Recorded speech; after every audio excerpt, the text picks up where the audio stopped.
Okay, we're going to begin Rambam Hilchos Talmud Torah, the laws of Talmud Torah.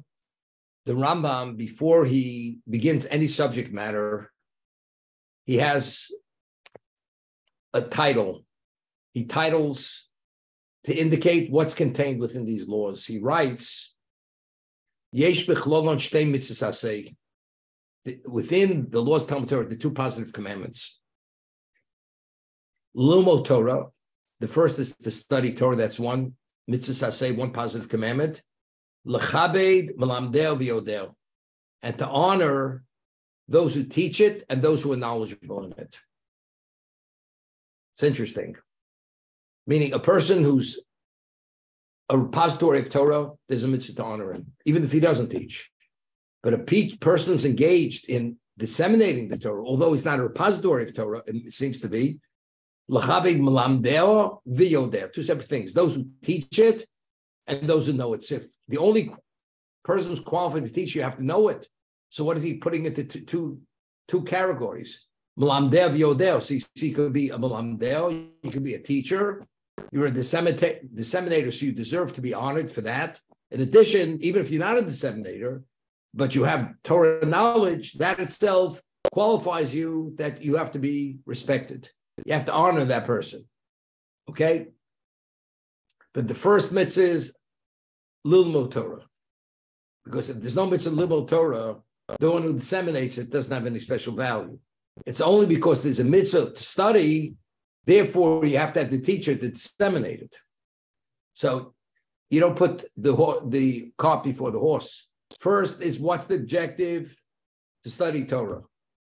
Now we talk about if the objective to study Torah, we need, so the one who teaches it, he's worthy of that honor because he's necessary to be the disseminator of the Torah. What about the person who studied and he's accomplished in Torah? See, he met the objective. He met the objective. So if that's the case, he deserves to be honored. Okay? Now, who's obligated in the study of Torah? Rambam says, Noshim v'avodim uktanim peturim in Talmud Torah. Women, Canaanite slaves, minors, children, somebody's less than bar mitzvah, peturim in Talmud Torah. They're exempt from the study of Torah. Okay? Because we'll see in a moment, why is a woman exempt? And a Canaanite slave, although he's a male, a Canaanite slave is not a full Jew. Only upon emancipation by the master does he become a full Jew. He's this quasi-Jew. Quasi in what sense? Based on a gzera shava, meaning there's two words which are identical. We equate the spiritual status, spiritual obligation, not status, of a Canaanite slave to the status of a woman, to her obligation. As a woman is exempt from all time-determined mitzvahs, positive commandments, a Canaanite slave is also exempt. And just as a woman is obligated in all positive mitzvahs which are not determined by time, the Canaanite slave is also obligated in those mitzvahs. As there's no difference between a man and a woman, Jew, regarding negative commandments, whether it's time-oriented or not, the Canaanite slave is bound by all negative commandments. Whether they're time-bound or not time-bound, doesn't make a difference. So there's an interesting discussion, it's an argument between the Rambam and the Ravid. A woman who has facial hair, and she wants to use a straight blade to remove the hair from her face. Is she permitted? So the Gemara says she's permitted. What about if she wants to cut her sideburns? A woman wants to cut her sideburns. She's permitted to cut her sideburns. A man is not permitted to cut her sideburns. Why? A woman, if a woman has facial hair, it's an abnormality. A woman is classified as a species, a gender that doesn't have facial hair. As a result of that, the Torah juxtaposes rounding off the sideburns, the corners of your head, with destroying the corners of your face, which is the straight blade. It juxtaposes one to the other. So the Gemara says, the Talmud says, whoever is prohibited to destroy the corners of his face, that person is not permitted to round off the corners of his head, which are the sideburns. So since a woman has no relevance removing the corners of her face, because a woman normally does not have facial hair. If so, there's no provision for her to remove her sideburns, the corners of her head. That's the Gemara. So even if a woman has facial hair, since it's not something which is normal, it's an abnormality, she's permitted to use a straight blade, she's permitted to cut her sideburns, which are the end of her head. The ends of where the head meets the jaw, the skull meets the jaw. So there's a question. If a Canaanite slave, a male, the degree of obligation is identical to a woman. But again, for a woman who has facial hair, why is she permitted to remove it with a straight blade? Because having facial hair is an abnormality. But a Canaanite slave, that he has facial hair, that's natural. So if that's the case, maybe he should not be permitted to use a straight blade. Because here, the basis for the prohibition is based on the reality of who you are. Since a man normally, hormonally, has hair on his face, this Canaanite slave also has hair on his face. Therefore, the prohibition has no relevance to a woman. That's only because it's based on the physicality of the woman. Kriya Shema, it has nothing to do because her physicality is different. Just Torah says a woman is exempt from time-determined mitzvahs, a man is not. A Canaanite, the base for his obligation is having the same status as a woman, otherwise he's exempt. But cutting the hair of the face with a straight blade, destroying the corners of your face or rounding off the corners of your head, that's not determined by gender. That's determined by the reality of what a woman is, what a man is. If that's the case, since you have the facial hair naturally, so there's the prohibition of cutting the corners of your face and rounding off the corners of your head applied. That's a machlokes the Rambam and the Ravid. One says it doesn't apply because since the basis for all obligation begins with the woman, and since that prohibition is not with the woman, it's not by the man. The other one says no. We know she's obligated as a woman. The only reason why a woman is exempt is because she doesn't have facial hair. But if she would have naturally facial hair, she would be bound. Therefore, the slave, which has it naturally, the prohibition of using the straight blade applies to the slave.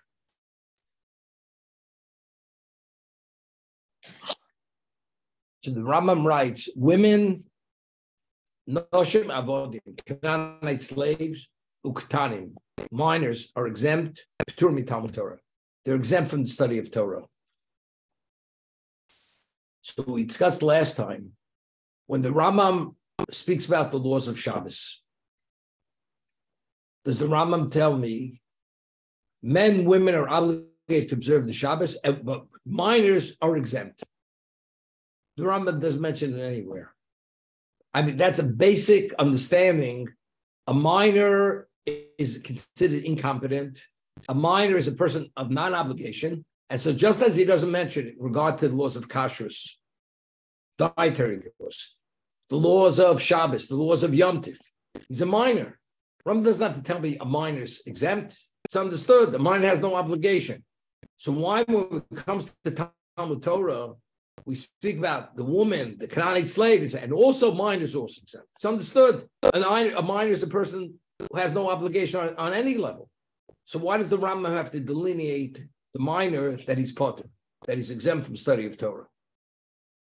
Okay?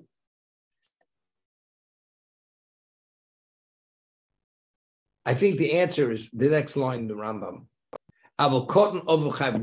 Torah. But a minor, his father must teach him Torah. He may not be obligated himself, but he has to be taught. His father must teach him. How do we know his father must teach him?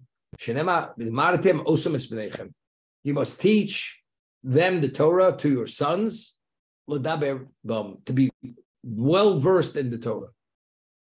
So I'll ask you a question. If the minor is exempt from Torah and he's not bound by the mitzvos, so why does the father have an obligation to teach the son? Right? We asked the question, why does the Rambam say a minor is exempt? It's understood. It's a little different in Shabbos. So why does the father have an obligation to teach him Torah if he's not bound by any of the information he's teaching him? Right? But the father has that obligation. Why? logically what you would say, for the future.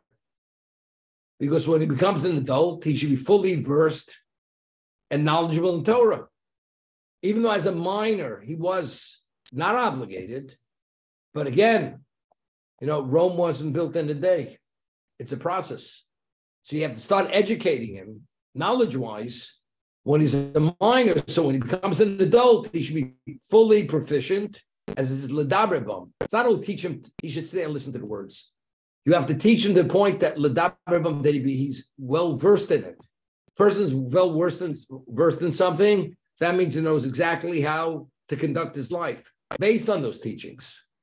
So the only reason why he doesn't have an obligation is because he has a father to assume that level of responsibility. But if he would not have a father to assume that level of responsibility, the minor would have an obligation. Although Shabbos, he doesn't have to keep Shabbos. And Yom Tov, he doesn't have to keep it. Shatnez, he doesn't have to keep Shatnez. Doesn't have to keep anything. But in regard to study of Torah, I'd say he has to study himself. Why? Because if he doesn't study himself, where his father doesn't teach him, when he becomes an adult and he transitions from minorhood to adulthood, he's in a bad shape. He's in a position, he's totally vulnerable to every level of transgression. Therefore, the obligation to teach him is already as a minor, so he should be in a position to be fully responsible when he becomes an adult.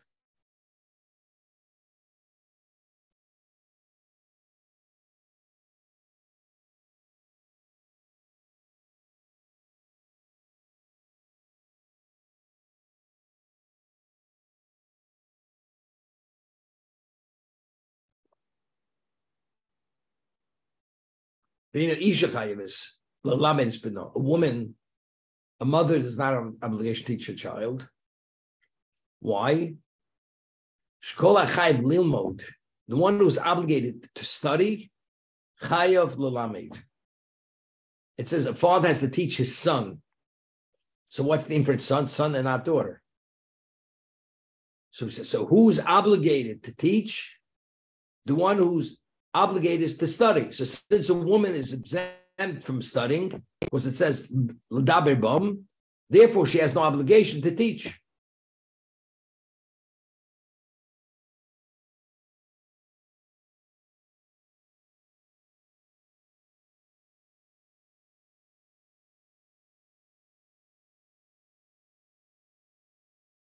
So what about the point we made? A father has no obligation to teach his daughter. So how is she supposed to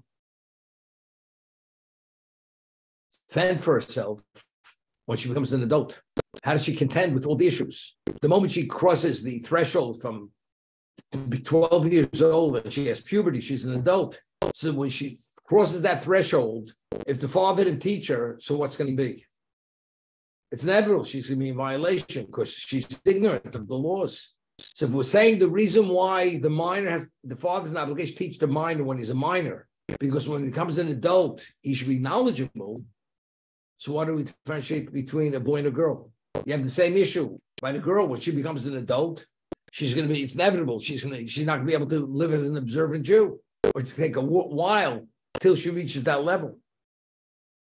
Okay?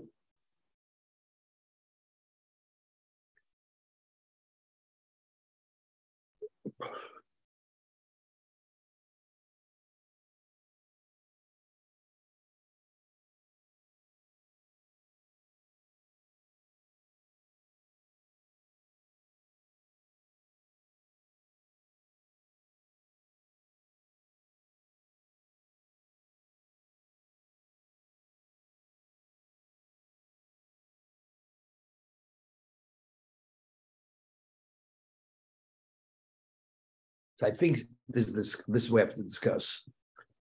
As I mentioned, the Beis HaLevi, who's the father of Chaim Brisker, has a piece. He writes that although a woman has no obligation to study Torah for the sake of Torah, but she still has to study the laws which pertain to herself. So you're not studying the laws because it's a mitzvah to study Torah. You're studying the laws to be a prerequisite to be able to live as an observant Jew. But that's not the mitzvah Talmud Torah. Mitzvah Talmud Torah is to study for the sake of Torah. Even if you're fully adept in it, you still have an obligation to study if you're a male. If you're a woman, the objective of studying is knowledge, to be knowledgeable. Once you're knowledgeable and you have committed to memory, that you can live now as an observant Jewish, you don't have to do more than that. So, there's no obligation. So a woman, when she studies Torah, it's called Hechsher Mitzvah. It's only to facilitate the knowledge that she should be aware of how to live as a responsible Jew when she becomes an adult. With a male, the father has an obligation more than just to teach him how to fend for himself when he becomes an adult. Since when he becomes an adult, there's mitzvah of Talmud Torah. To study Torah, he has to study with him. It's a different equation. A woman has no mitzvah to study Torah. So what does a woman have to know? Just how to observe the Torah, observe her own personal obligation. What is the obligation of a male? It's not only to observe your obligation, but you have an additional obligation. You have an obligation to study Torah. So the father has to study with him to prepare him for the mitzvah of study of Torah, because the woman doesn't have that. So it's creating like an orientation for the study of Torah. So when you become an adult, a woman, when she becomes an adult, she doesn't have that. But does the father teach her? Or does she study herself to be knowledgeable sufficiently that she should not violate the Torah? The answer is definitely yes. But it's not a mitzvah. It's not a mitzvah to study. It's what we call a hechsher mitzvah. It's to enable you to do the mitzvah later in life, but the actual study is not the mitzvah, although it's a prerequisite.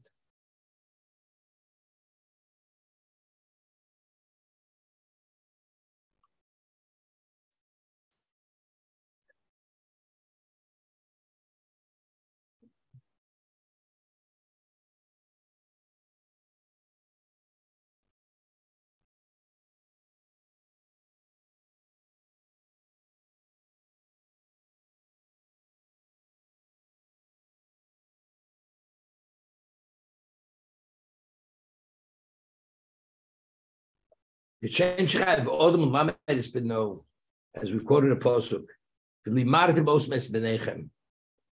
as you must teach your son, kachu chayav lamed is ben beno. You have an obligation to teach your grandson, the son of your son. How do we know this? Shenemar, most of the pasuk, Udatom livonecho, you must inform your sons, ubnei vodecho, and the sons of your son, your grandchildren. So not only do you have an obligation to teach your son, even your grandson, not a granddaughter.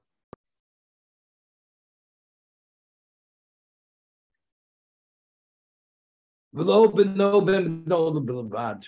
not only your son and grandson, limited to that. There's a mitzvah on each person who's knowledgeable in Torah. To teach all Talmidim. Although you're not your children.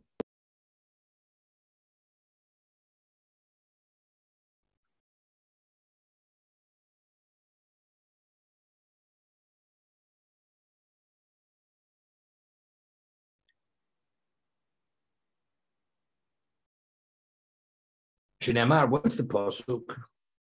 That you have an obligation to teach somebody, although he's not your blood relative. It says in the first paragraph of the Shema, Vishinantam levonecho, you must teach him to the Torah to your children, to your sons. What does the meaning, sons? It was transmitted at Sinai. What does that pasuk mean? Torah Sheba'al Peh, Vishinantam levonecho, vonecho elu talmidecho. Vonecho are your students.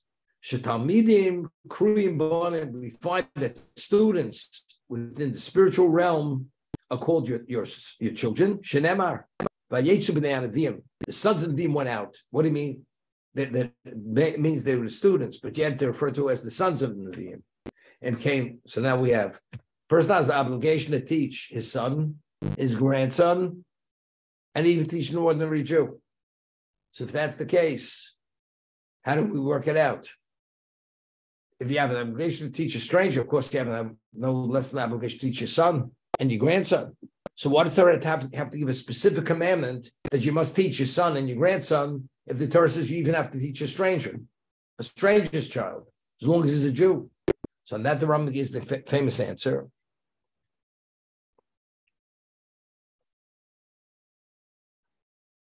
If you even have to teach a non-blood relative, so what's Torah have to say? But you also must study with your son and your grandson. Let's say a person has 1 hour available. The son takes precedence over the grandson. And the grandson takes precedence over the third party's child. So the order of sequential privilege: son, grandson, third party. But if you have one son and you only have 1 hour, what do? That's all you have available. And your son needs 2 hours worth of tutoring. Takes precedence over third person.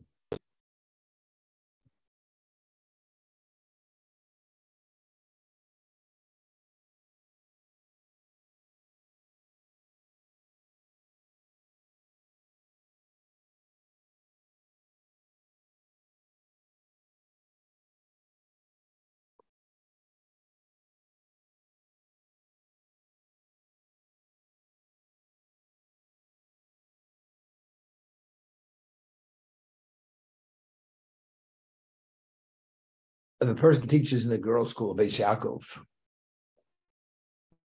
when the teacher teaches those girls the laws of Shabbos, the laws of Shmir Saloshim, what you're permitted, what you're not permitted to say, the laws of Yain Nesach, wine, what's kosher, what's not kosher, and they're absorbing the information, does he fill his obligation teaching Torah to Klal Yisrael? The answer is no. You're not teaching Torah. Although you're communicating Torah, but that's not the objective, and therefore you don't get credit for that. It's to mentor the girls that they should know what's permitted, what's not permitted. But you get no credit for Talmud Torah. It's like if you take an old woman across the street, what did you do? It has nothing to do with Talmud Torah. So if you teach this segment of the population, there's no mitzvah Talmud Torah at all.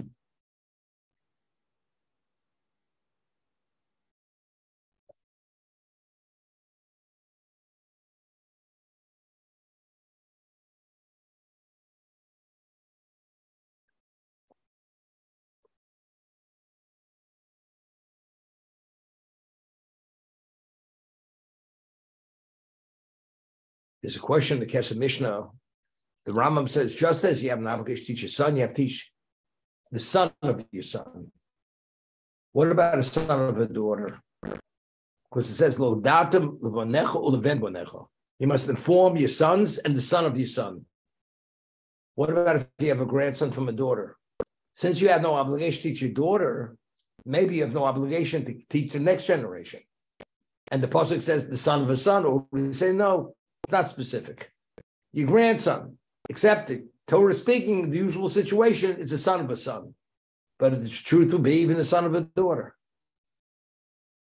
But since that boy has to study Torah, because he's a male, you have an obligation to teach your grandson. So he also takes precedence over someone else. Or no, it's specifically the son of a son. Okay, I think we're going to stop here today.